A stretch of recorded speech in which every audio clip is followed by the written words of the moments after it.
Memory is important. It's difficult to imagine writing programs without memory. Because it's so important, it's equally important for every developer to have a good working mental model of memory. But at the same time, we interact with it every day. Do we really have the bandwidth for that kind of cognitive overhead? And so we create and synthesize simple rules. But the problem with simple rules is that when you push them to their limit, they break.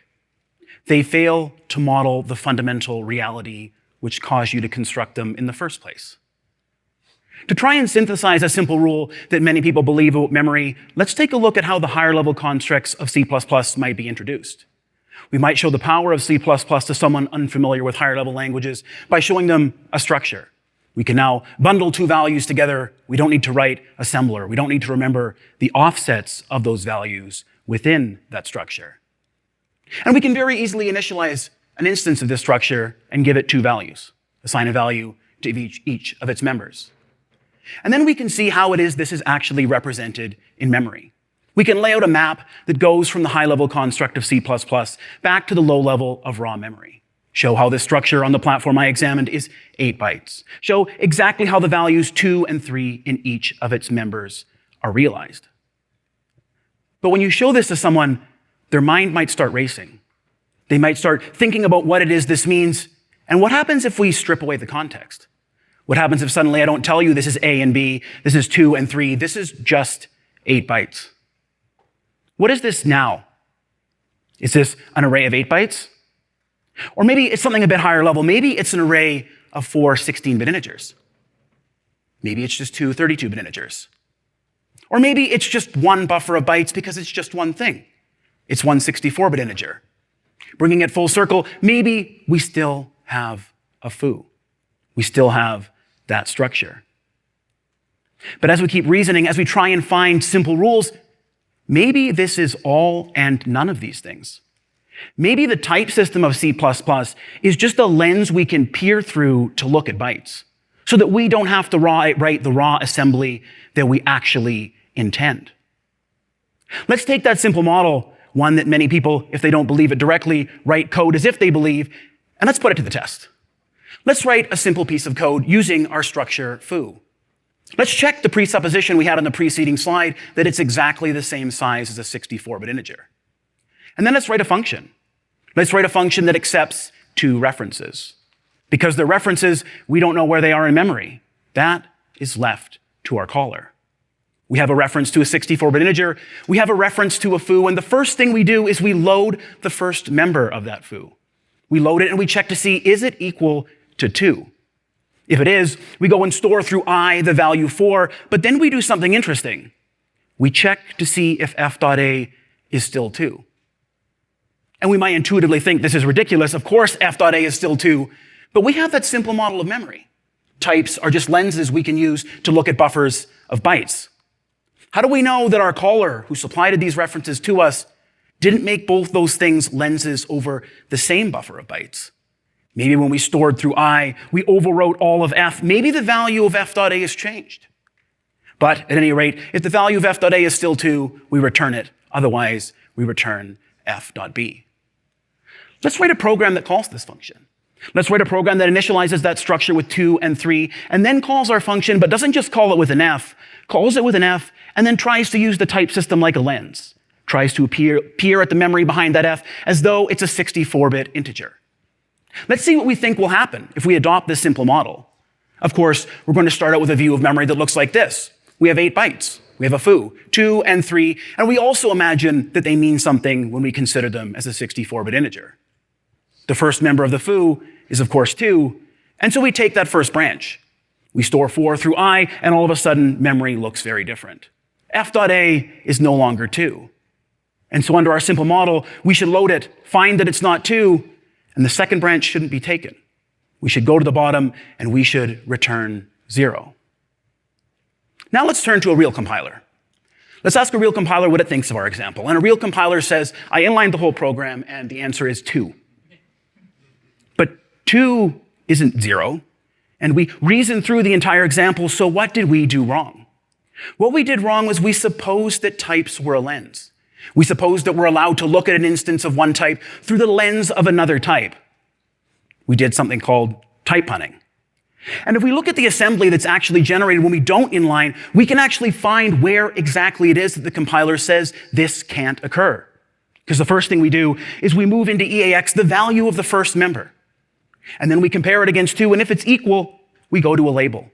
And since that's what we really care about, let's go down and look at that label. We see that store through I, but immediately thereafter the compiler says, oh, I don't have to reload f.a. I don't have to reload f.a because that store can't possibly alias that load. I can just optimize that load out. And the rules for this are that we're only allowed to access objects of one type through references to something we call related types. 2 types are related if they're the same with the addition of CV qualification. It's perfectly legal, for example, to look at an integer through a reference to a const integer. We can also change the signedness of the type we're looking at that underlying type through a reference to. We can look at an integer through a reference to an unsigned integer. And of course, if you want to peer at the object representation of something, you can always look at it through a reference to char, unsigned char, and stood byte. If you do anything else, if you look at, say, a foo through a reference to 64-bit integer, the behavior of the program is undefined. And so compilers are allowed to assume that doesn't happen. Compilers are allowed to assume that a store through I can't possibly affect the loaded value of f.a. And so it can just not emit that move instruction. And because this is a real rule, we can put it to the test. We can prove this isn't just a bug in the compiler that I was using. We can go and we can modify our example. We can make the type of f.a and I related. We can make them both 32-bit integer. And once we've done this, if we flick back to that assembler output, we can see the compiler has now emitted that move instruction. Because the C++ standard permits related types to alias one another, the compiler is now forced to acknowledge this and output that assembly instruction. But thinking to our simple model of memory, just as a bunch of bytes, and then thinking about how it was that we defined type punning, looking at an instance of one type through a reference to an unrelated type, there's a gap in the analysis there. Because bytes and objects are different levels of analysis. And so far, all we've talked about are bytes. But in order to ban type punning, we need to consider objects. And so this is exactly what C++ does. Because C++ is its own bona fide high-level language with its own object model. Yes, we acknowledge that bytes exist. They're used to back objects. They provide storage. But the lifetime of objects exists perhaps somewhat independently of that storage. You may allocate some storage and it may be present and safe to access, but maybe there's no objects in it yet. And then you create an object and you use it for some time and allow its lifetime to end, but the storage is still there. And then maybe you reuse it and you start a new object therein. We need to reason just not about the validity of storage, but also the validity of the objects therein. Because another possible source of undefined behavior is accessing any object outside of its lifetime. To drive this home, let's rewind our clocks. Let's rewind our clocks to C++ 17 and let's look at some code. Let's look at some code that isn't particularly shocking. Maybe there's some style problems. Maybe we would rather it had been written in more modern C++. But at the end of the day, we're all fairly comfortable with this code. We allocate enough storage for 4 integers. We do some error checking because we're good programmers and we don't assume that malloc always succeeds. And then we implement an ad hoc version of std iota. We just loop over the 4 cells in that storage that we allocated and we assign an increasing value to each one. But I said something curious about the first line. I said we allocated enough storage for 4 integers. And we now know that storage and objects are different. And I didn't start the lifetime of 4 integers. In fact, nowhere on this slide does the lifetime of any integers begin. And even more problematic in C++ 17 is the fact that not only did I assign to 4 integers outside their lifetime, but I'm also subscripting putter 4 times. I'm imagining that it points to an array of 4 integers. And I didn't start the lifetime of that either. And maybe we want to take a pragmatic approach. This code actually compiles. This code actually works. No implementation optimizes on this undefined behavior, but we need guiding principles. We need rules. Because while broadly speaking, we're all very comfortable with this example, we've seen it for years and years, and we have confidence that if it doesn't work or isn't guaranteed to work, it at least should work. Are we equally comfortable if we take the structure of this code and just change the types? Do we like this example anywhere near as much as we like the preceding example? It's exactly the same thing. I've just changed integer to string. And a pragmatic person might say, well, that doesn't really matter because the bytes that were returned by malloc have indeterminate values. And when you overlay a string on top of that and imagine it is a string, you're chasing pointers that haven't been allocated, and that's a segmentation violation. Or maybe you're passing pointers that were never gotten from malloc back to free, and that's heap corruption. But that's meaningless. That's downstream from the fact that there are no strings on this slide. You can't even talk about them. They don't exist at all. And this may seem pedantic, but this is actually one of the strengths of C++. This is one of the best things that it brings to the table. Because C++ types actually mean something. They're not just a bucket of bytes that we can look at wantonly. They actually have invariants. They're units of semantic meaning. This is the reason why it's so easy to write string manipulation code in C++, but it's so fraught in C that you'll do almost anything to avoid it. Because C++ gives us constructors that bring objects into existence with invariants established. We have exceptions we can throw from those constructors, so if we can't establish those invariants, the object can never be observed. And then as its lifetime proceeds, we have access control and member functions so we can ensure those invariants continue to be modeled across the object's entire lifetime. And then as the lifetime comes to a close, we have destructors to clean up in a structured way, in a way that keeps us from forgetting, in a way that allows us to track resources and ensure they're returned to the operating system or someone else. But integer's not like that. You don't need to do anything to bring an integer into existence. It just comes into existence whenever the abstract machine says it does. And if we assign to it, there's no pre or post conditions. We just replace its entire value. And you don't need to clean up after the number 5. You can just allow the abstract object above it to expire and leave those bits floating around. And this is because integer is something we call trivial. Its constructor doesn't do anything to the extent to which it has one. Its copy and move operations are as if we memcpy and memmove, and destroying it does absolutely nothing. So is this the guiding principle we've been looking for? No. Because trivial types still have lifetimes. It's still important to reason about their lifetimes, even if we can appeal to the pragmatist in all of us and say, well, that doesn't really matter as much as it does for string. But throughout this entire analysis, I've said C++ 17. And we all know that year is in the past because we have C++ 20. And C++ 20 brings us a new category of types, the so-called implicit lifetime types. Any type which is an aggregate, including an array, is an implicit lifetime type. Although this may need to have amended to it that it can't have a user-provided destructor. And then any type with one trivial constructor and a trivial destructor is implicit lifetime. Notice this restriction is less strict than for a type to be trivial. For a type to be fully trivial, all its constructors need to be trivial, but we require just one. All you need to do is tell the compiler there's one way to bring this type into existence without doing anything, and all of a sudden, it's implicit lifetime. And once it is implicit lifetime, certain blessed operations can bring its lifetime into existence, can allow you to avoid undefined behavior. Among these blessed operations are malloc, memcpy, memmove, and any operation which starts the lifetime of an array of bytes. Note that implementations are permitted to nominate their own blessed functions. You can imagine an implementation might want to nominate mmap or virtual protect. But malloc returns a void pointer. Memcpy and memmove accept void pointers and return them. Starting the lifetime of an array of bytes starts the lifetime of an array of bytes. So what types implicitly start their lifetimes when we perform these operations? How do we tell malloc, I want you to start the lifetime of an int and not a double? And you don't have to do this because when you perform an operation that implicitly starts lifetimes, in some sense, you start the lifetime of every object you possibly could. You start the lifetime of a superposition of objects. Only as the program proceeds thereafter and you perform operations that seem like they assume a certain type's lifetime was started, the starting of that lifetime being necessary to the well-definedness of that program, do we experience wave function collapse. Does the set of types we could have created contract? Once you reach a self-consistent set, your program has well-defined behavior. If, however, no self-consistent set can be synthesized, the program has undefined behavior. But that sounds a lot like a physics lecture.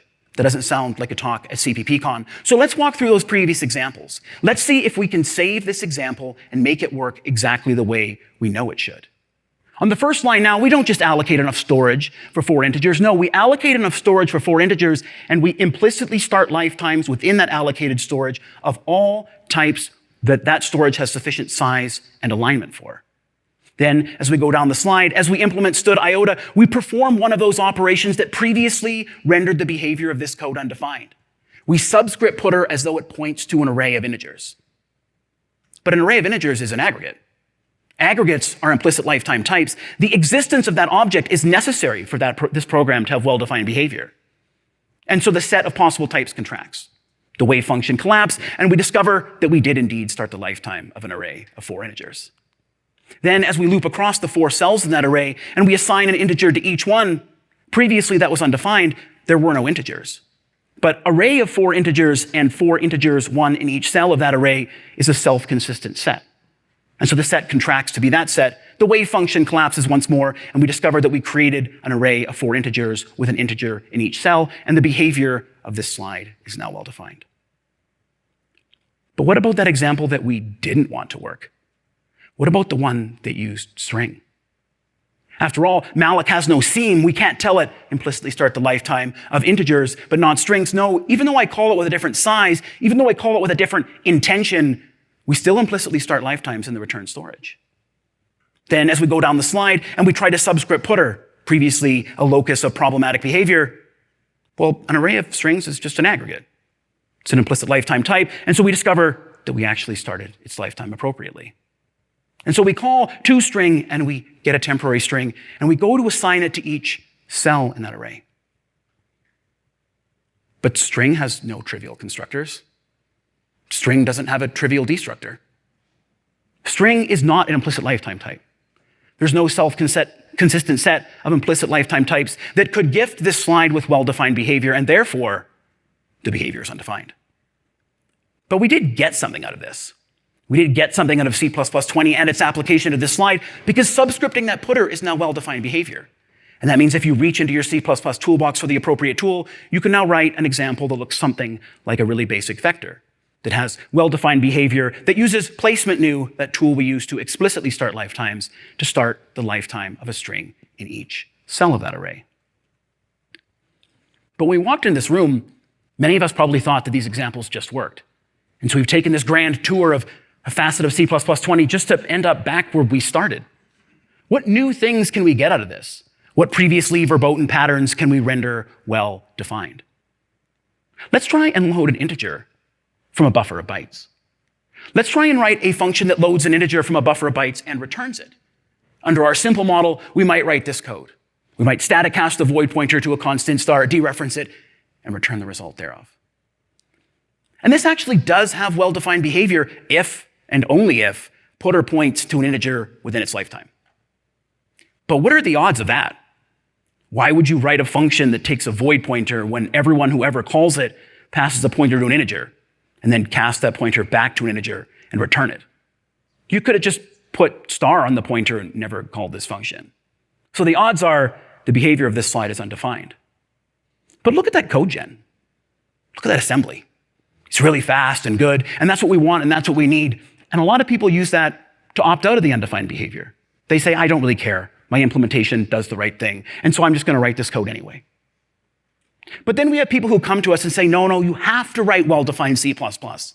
You can use memcpy in a temporary, and the optimizer will take care of you.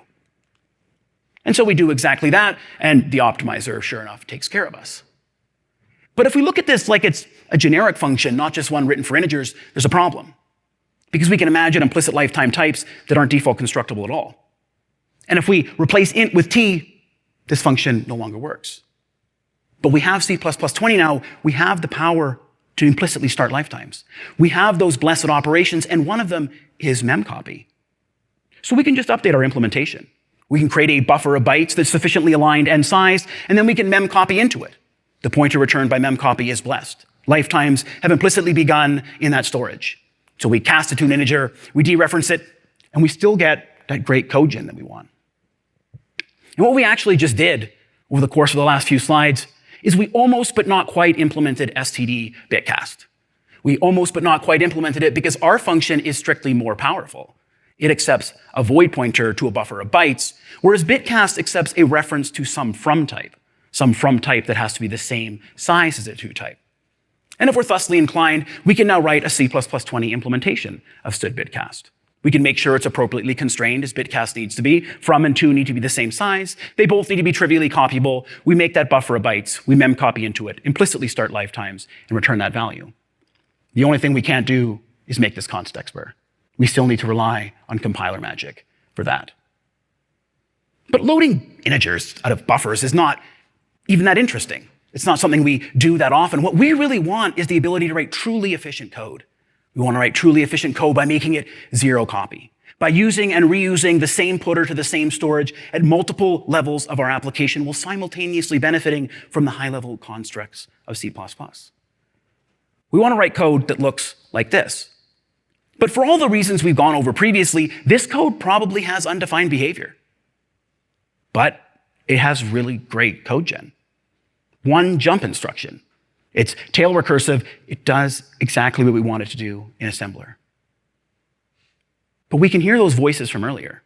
We can hear those voices telling us, if you just do the right thing, if you just stay inside the constraints of the standard, the optimizer will take care of you. So let's test that hypothesis. Let's write this code. But as we do, let's become aware of two wrinkles in the C++ standard. The first is that very unfortunately, the C++ standard allows for global variables. The second is the as-if rule. The optimizer is not permitted to perform transformations to your program other than return value optimization that would result in the observable behavior of the program being different. And we can't see the body of our caller. We can't even see the body of Corge, the function we're calling. For all we know, they're conspiring against us. They have some global variable, and our caller is setting putter to that global variable. And then when we call Corge, it immediately takes the address of the referred to integer and compares it against that global and behaves differently if they're the same. The optimization we saw in preceding slides is banned by the C++ standard for this slide. And that's not just me sitting on my couch reading the standard and theorizing about it. We can just compile this code. And instead of one jump instruction, we get 7 assembly instructions. Instead of a tail recursive call, we actually have to clean up before we return. But we're in C++20 now. We can implicitly start lifetimes. We can just tell the compiler that in that storage is an integer within its lifetime. I want you to load from it. I want it to have well-defined behavior. So we can just write this. We can just write this. We can make const cast away the constness and then overlay that storage with an array of an appropriate number of bytes, implicitly starting lifetimes therein. Then we just cast the constness back on, cast it to the right type, dereference it, and pass it into our function. Oh, and perhaps most importantly, we get the code gen that we want. We get that one jump instruction. But is this a victory? We got the code gen we wanted, but we also wrote a 4-line function that contains a const cast, a placement new, and a reinterpret cast. Are you happy about that? Is your code reviewer going to be happy about that? Will the linter like that? Are you going to be able to explain to your coworkers what this actually does? And most importantly, this is something we want to do all the time. We want to write low-level, performant C++. Do you want to litter your code with this? Do you want to write this 2, 3, 4 times a day? Are you going to be happy a year or two from now looking at the resulting code base? And so what we need to do is we need to take this and we need to extract it into its own operation. And that's exactly what's been done for C++23. We now have start lifetime as. In a true victory, C++ now has the ability to explicitly, implicitly start lifetimes. Start lifetime as accepts a pointer storage, implicitly starts the lifetime of a t there and returns that pointer. Start lifetime as array does pretty much exactly the same thing, except instead of a pointer to a t, you get back a pointer to an array of nt's. And this isn't magic. We don't need to wave our hands. We can implement it in C++20 just as surely as we can implement bitcast. We just need to take that problematic code from the previous slide and put it in a function. The only thing I've added to this function above and beyond is that I dereference the putter and cast the result to void. Because if you dereference a putter, the behavior is undefined unless an object of that type lives there. And start lifetime as returns a pointer to a t. It doesn't return a pointer to an uncollapsed wave function. Once we're armed with this function, once we have it in hand, we can go back and we can revisit our previous example. We can get the code gen we were so concerned about, but we can write code that actually means something, that actually describes what it's doing, that a reviewer can look at and say, oh, that makes sense. That the linter can admit that you'll be happy to put everywhere in your code base. But that's just a few toy examples. How can we incorporate this into a real-world system? How can we write a large real-world system around these operations and make sure the framework we're providing allows us and our coworkers to write code without being paralyzed with fear over the use of unsafe operations at every turn?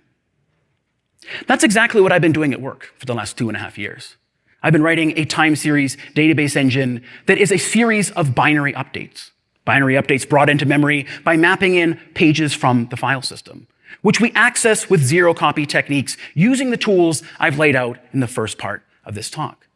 This is the header of each and every update. It looks complicated, but there's a lot of boilerplate in here. First is that very unfortunately, I've had to step a little bit outside of standard C++.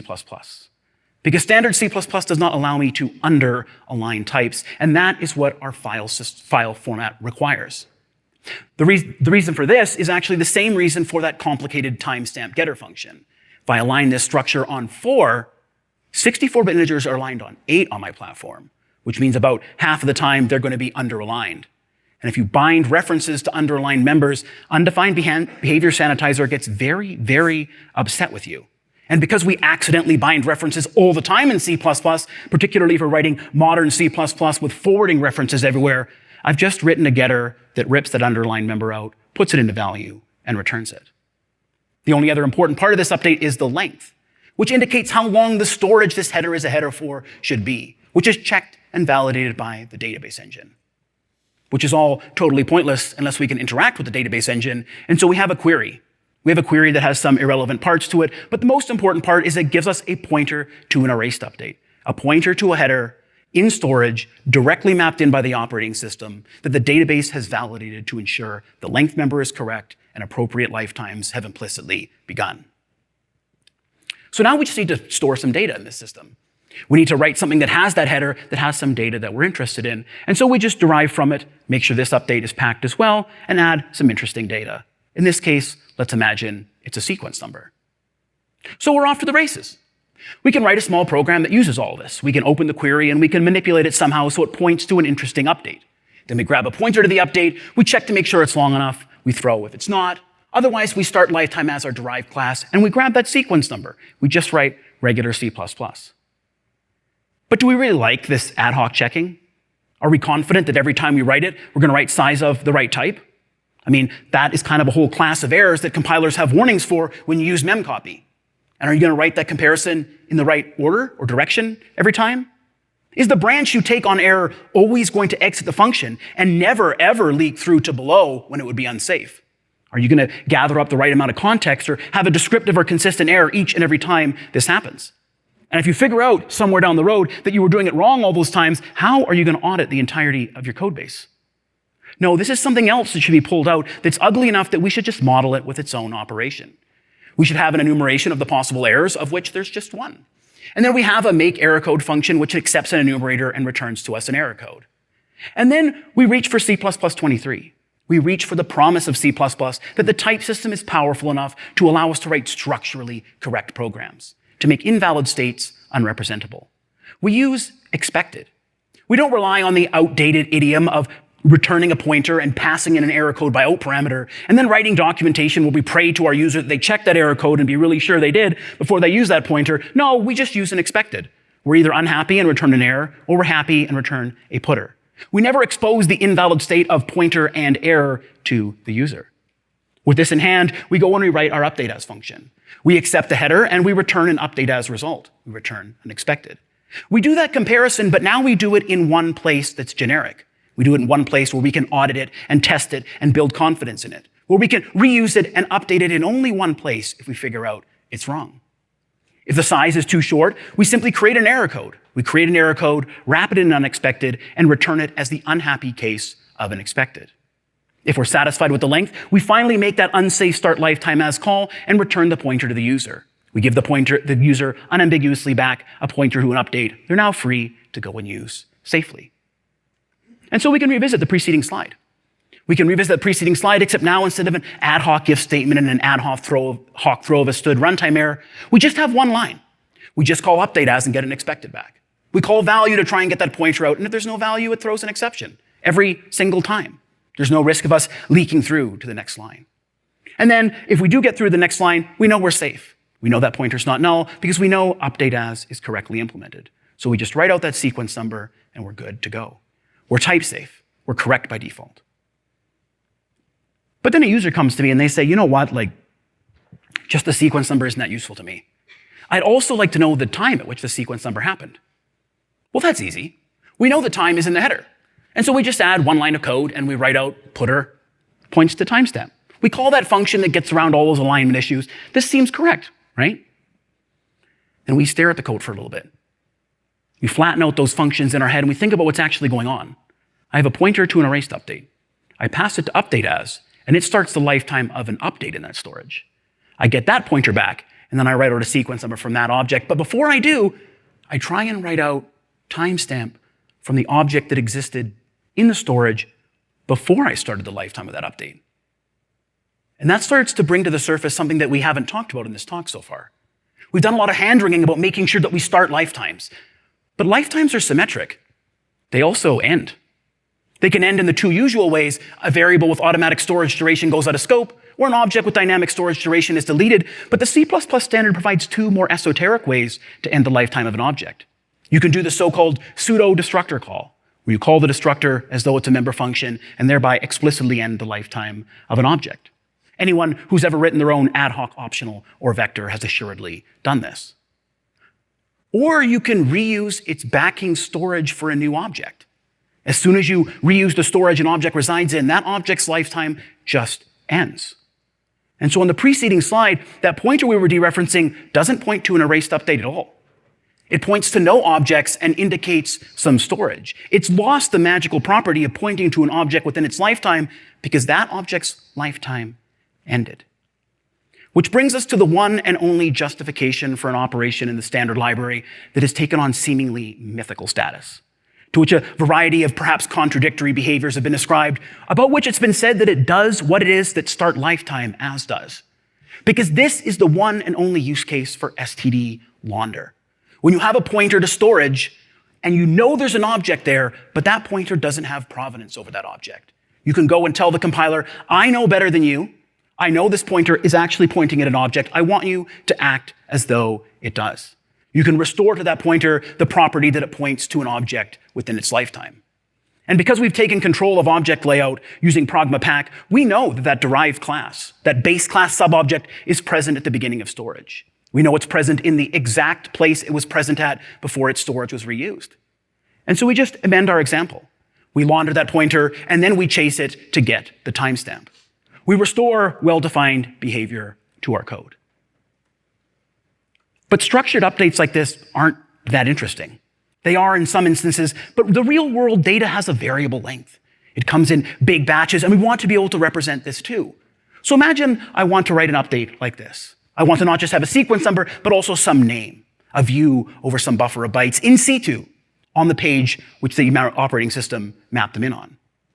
We can go ahead and we can write this getter. We know the length is correct because we know the database engine checked it, and we know update has checked it. So we're allowed to subtract size of update out of it without underflowing.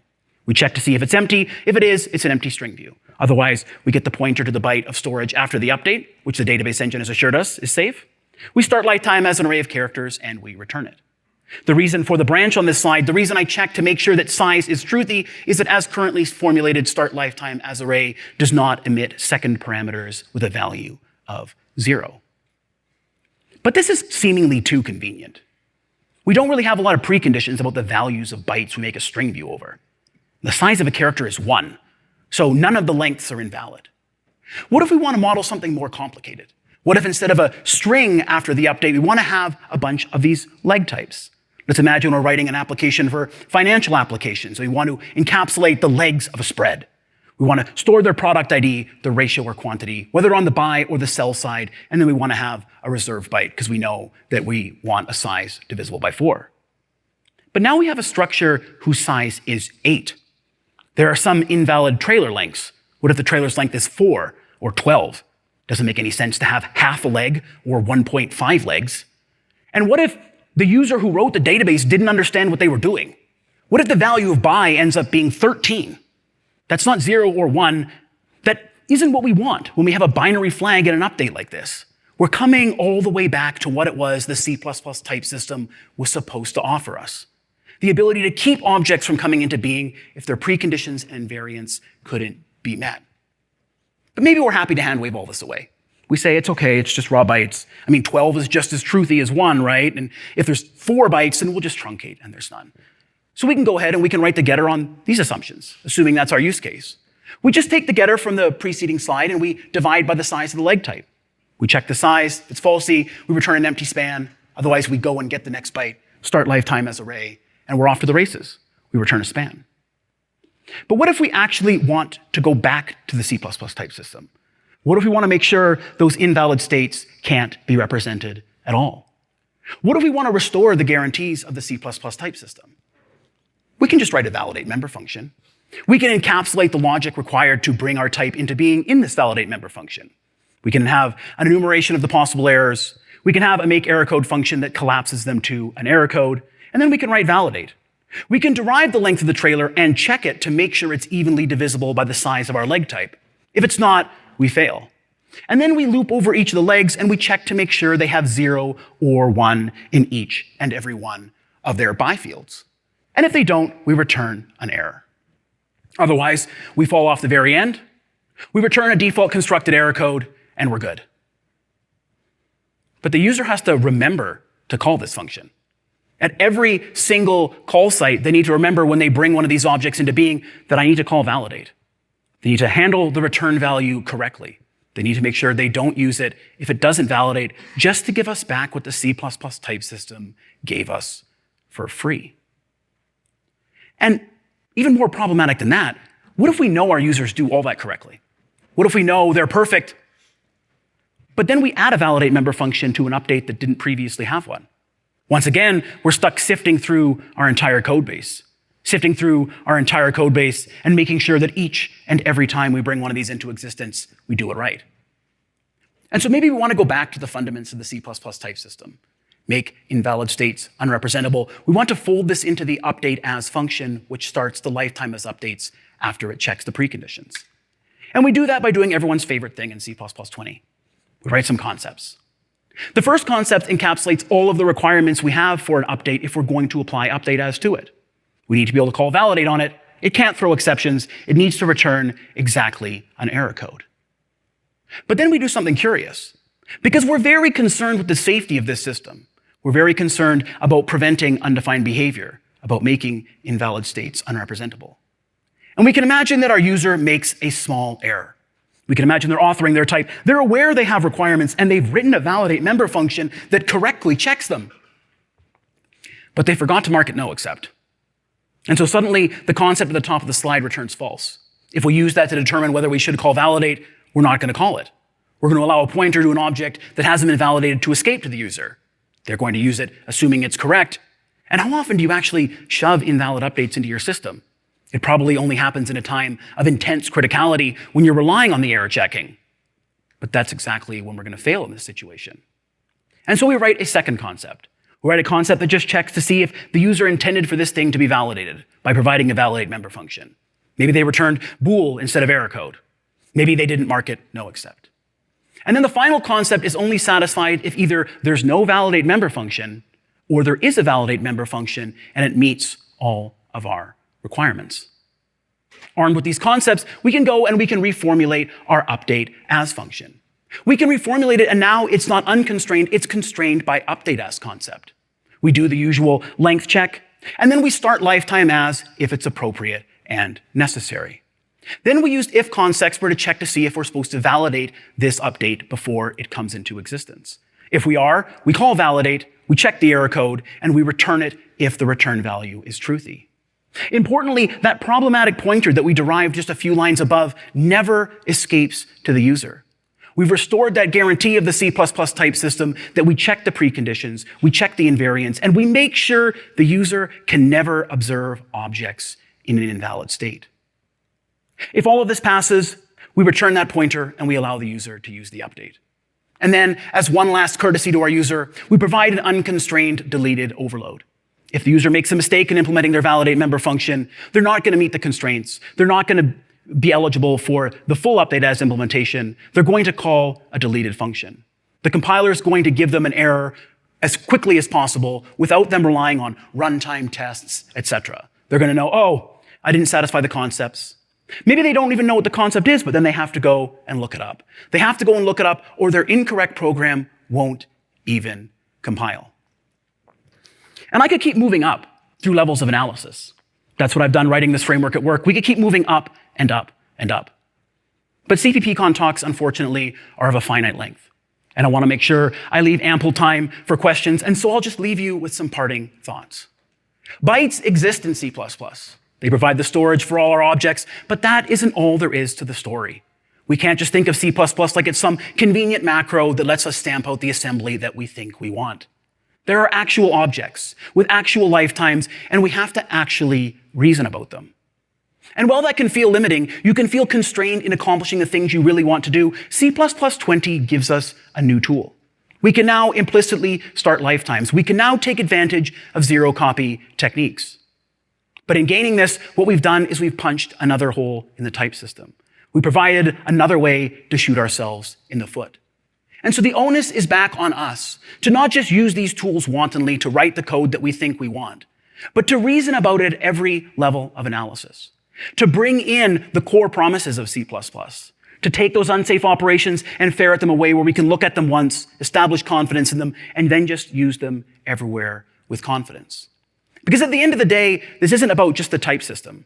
This isn't about just zero-copy I/O. This is about carrying the philosophy of C++ and its type system forward while also satisfying its most fundamental promise, that it leaves no place for a lower level language. And I'll take any questions anyone has.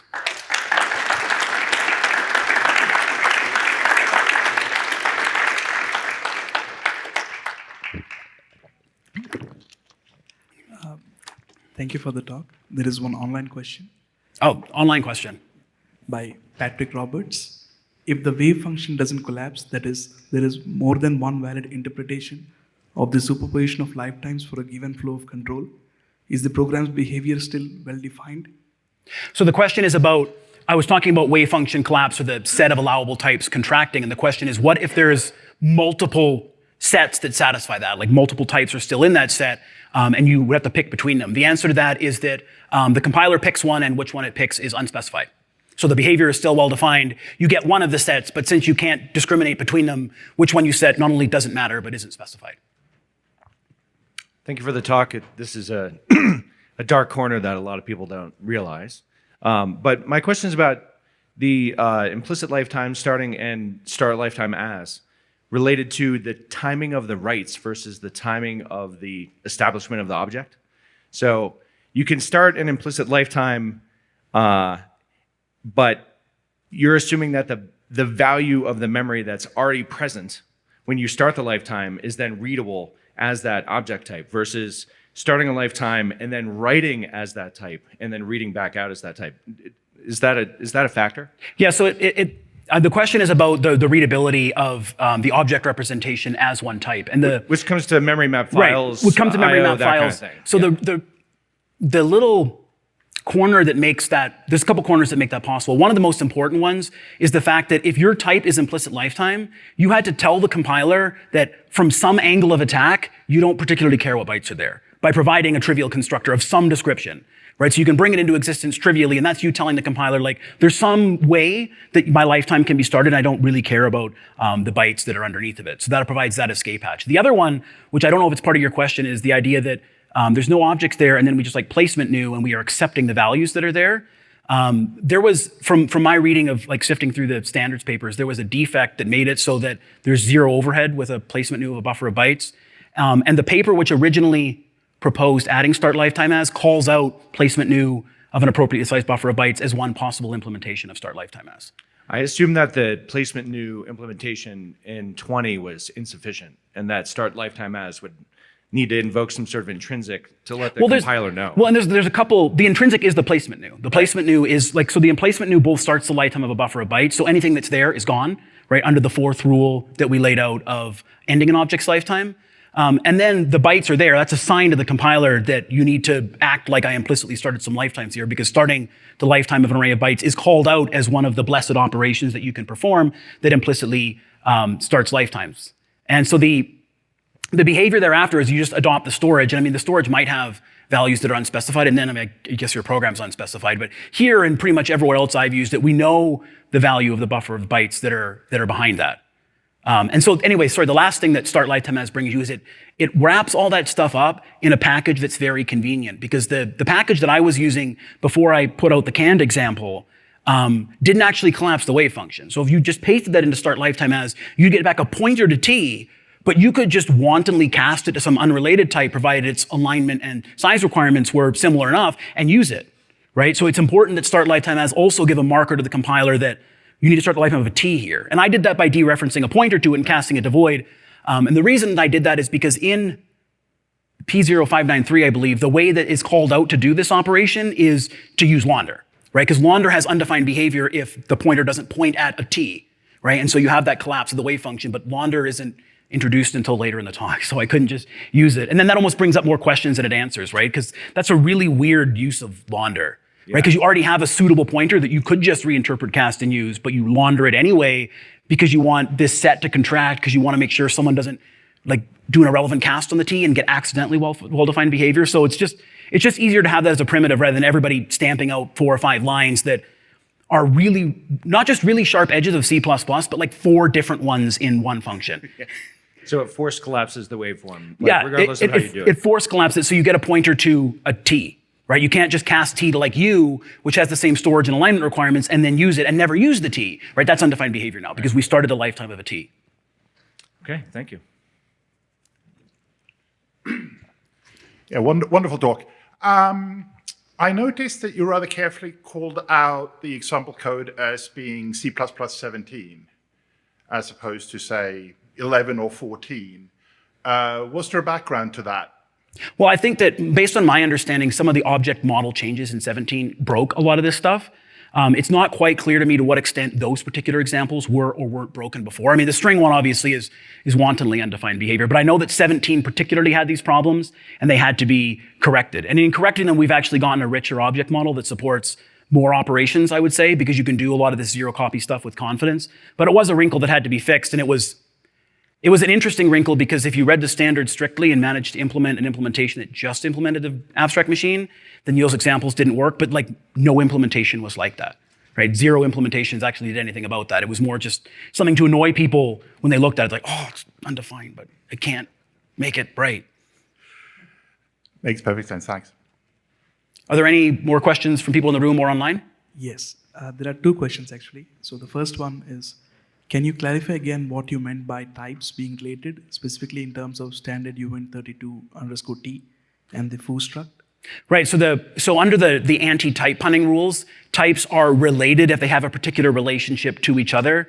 And so one relationship is that you can take a reference to an object and you can look at it through a reference to a different type, where that different type adds constantness or volatility, for example. Because while we kind of don't always model our idea of the type system in constantness being a bona fide part of it, it is, right? Constant and int are different types. But you can look through a constant reference at something that's morally speaking just an int with no constantness. And you can do the same with volatility. So that's one way they can be related. Another way is that if you have an unsigned integer, you can just look at it through a reference to a signed integer because they're related by being opposite signednesses. But you can't just look at uint64t is fundamentally a different and unrelated type from uint32t, and so you can't look at them through each other. The last loophole is that you can look at any object through a reference to char, unsigned char, and stood byte, but as a like particularly spicy wrinkle of the language, well, we all think that means that we can look at it through a char and then subscript it to look at the object representation. It's not clear that's true until some papers get through. You can look at it through exactly one char, and which char you get is not quite clear. So I hope that clears up what is meant and not meant by related types. Are we going to go online again or in the room? Is there a trait to check if a type is implicit lifetime?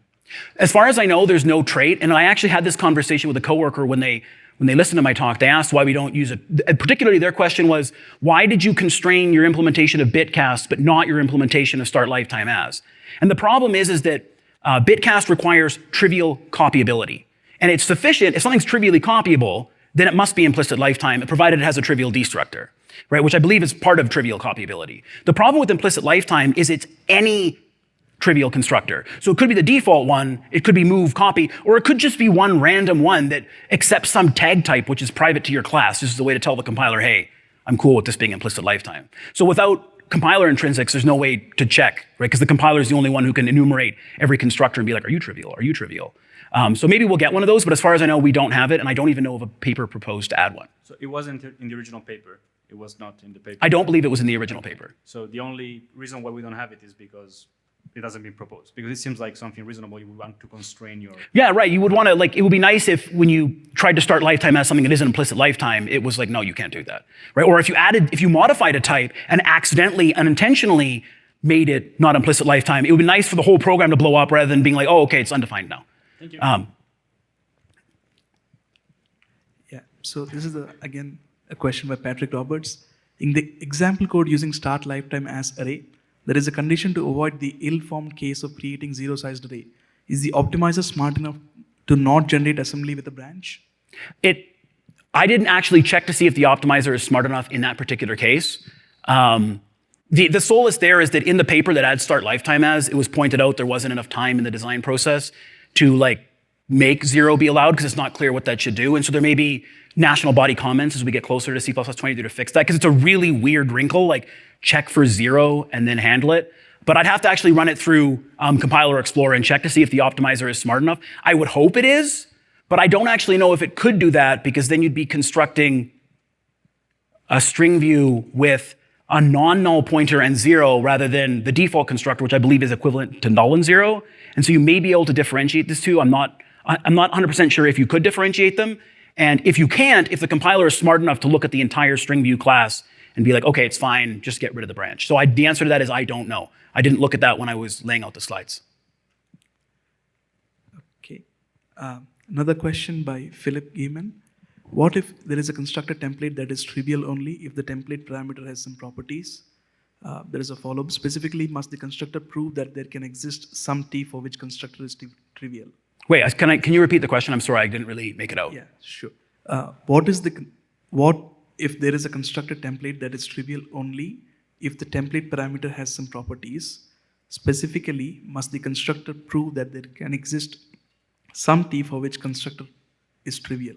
The question is about the triviality of a type. I believe if it's dependent on a template parameter, like if it's a template on t and it's a struct, in the case where the t would make the type not trivial, then the type just isn't trivial. Like if you have a default constructor that doesn't do anything, it's deleted, and your only member is an int, then your type is trivial.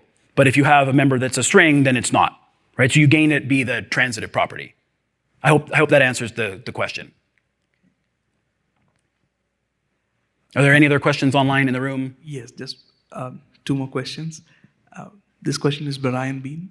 The type system is not helping us at all. You manually did all your checks. You manually cache the memory. Are you not simply asking the compiler to not remove the code? We've never been shown a compiler that does the wrong thing. What everyone assumes just works.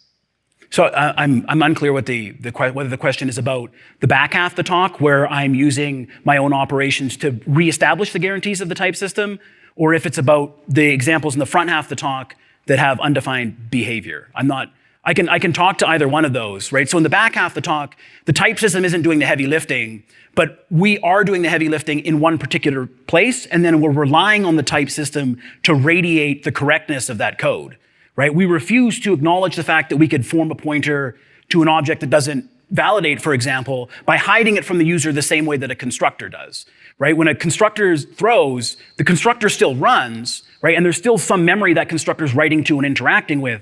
The language is just constructed so that if it throws, it's as if that object never came into being. And we restore those guarantees with update as. Unless you go and break the type system some other way, which you're free to do everywhere in C++, right?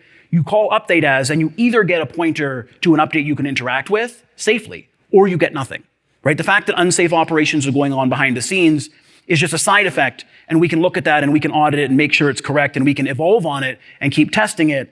And the downstream code is just always going to be correct. And it's going to be correct because expected puts that requirement in the type system. Because if you really want to navel gaze about it and go all the way to the bottom, right, like the type system isn't making expected safe either. The author of expected could mess it up and then it's type unsafe all of a sudden, right? So we're relying on a combination of the structure of the type system making it difficult for us to do these unsafe casts. We need to explicitly call them out with a semantic marker. And also the fact that we're taking the dangerous operations, hiding them, and then you could have 3 people sit in a room and look at them for 8 hours and be like, oh, they're correct. And then your whole team just gets them and never has to worry about it again.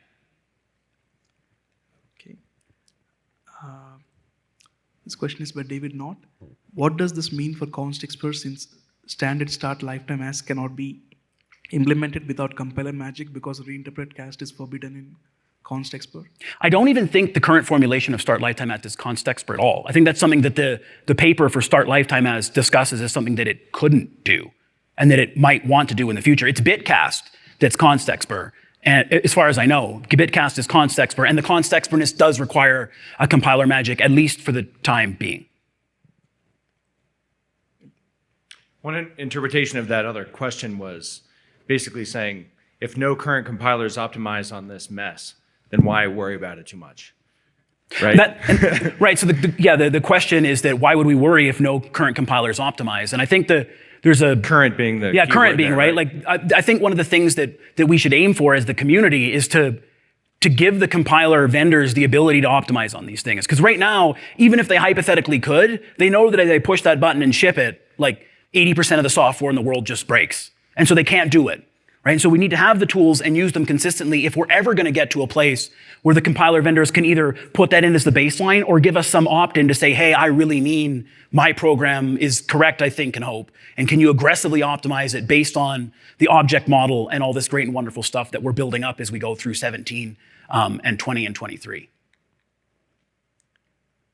Okay, I think this is a question continuation from Philip Gelman. What if a non-template struct has a templatized constructor whose triviality depends on the template arguments? Oh, it's a question about if the constructor is a template. I think that I'm not actually sure what happens in that case, right? If the constructor is the only one that could be the trivial constructor, and its triviality depends on whether the T it's passed is trivial or not. I have a difficult time imagining such a constructor, but I mean, I have a difficult time imagining like half the things that appear in committee papers. So I'm not sure what the answer to that is. I would err on the side of caution and say that type probably isn't implicit lifetime, but that's just me erring on the side of caution. I can't give an authoritative answer because I simply don't know.